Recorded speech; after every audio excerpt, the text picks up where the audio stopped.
সমপরিমাণ আমল নিয়ে উঠবে, কিন্তু তার বিরুদ্ধে কিছু অভিযোগের মানুষ দাঁড়িয়ে যাবে তার বিরুদ্ধে।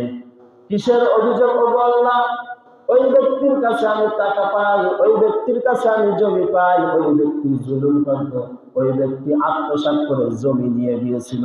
কিয়ামতের ময়দানে এরকম আবেদন করবে, আল্লাহর কাছে অভিযোগ করবে। ওই পাহাড় সমপরিমাণ আমল ছিল, কিন্তু মানুষের হক নষ্ট করেছিল, মানুষের উপর জোরপূর্বক জুলুম করেছিল। তারপর ওই ব্যক্তির জুলুমকারীদের, অভিযোগকারীদের সিরিয়াল অনেক লম্বা হয়ে যাবে। কিয়ামতের ময়দানে তো টাকা পয়সা দিয়ে ঋণ শোধ করা সম্ভব না, কারণ কিয়ামতের ময়দানে শুধু আমলের বিনিময়ে ঋণ শোধ হবে। কিসের বিনিময়? আমলের বিনিময়ে ঋণ শোধ হবে। আল্লাহর হাবিব তখন বলবে যে তোমরা কি চাও? দুনিয়াতে থাকলে তো টাকা পয়সা দিয়ে মাফ করানো যাইতো, আখিরাতে তো টাকার কোনো প্রশ্নই ওঠে না। ওগো আল্লাহ, তাহলে আমাদেরকে আমল দিয়ে দেয়া হোক। ওই ব্যক্তির থেকে আমল দেয়া হবে, এক একজনকে আমল দিতে থাকবে। আর ওই অভিযোগকারীরা খুশি হয়ে যাবে, তারা জান্নাতের অধিকারী হয়ে যাবে।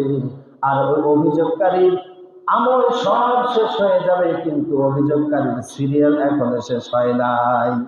এখন বলা হবে, আল্লাহ, আমার কাছে তো আর কোনো আমল নাই, কি করা যায়? তখন আল্লাহ রাব্বুল আলামিন বলবে, তোমার কাছে আমল নাই, কি হয়েছে? কিন্তু ওই ব্যক্তিদের যত গুনাহ রয়েছে সমস্ত গুনাহ তোমাকে দেয়া হলো। এক একজনের গুনাহ ওই জুলুমকারী প্রতিবেশীর হক নষ্টকারীকে দেয়া হবে।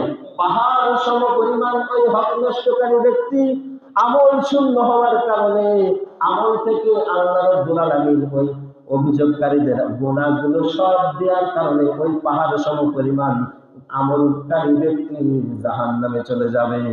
নাউজুবিল্লাহ। তাহলে প্রতিবেশীর হক রক্ষা করা এটা সবচেয়ে গুরুত্বপূর্ণ।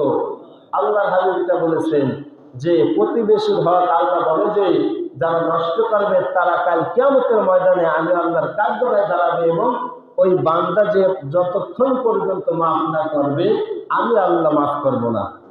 কত বড় কথা বললেন!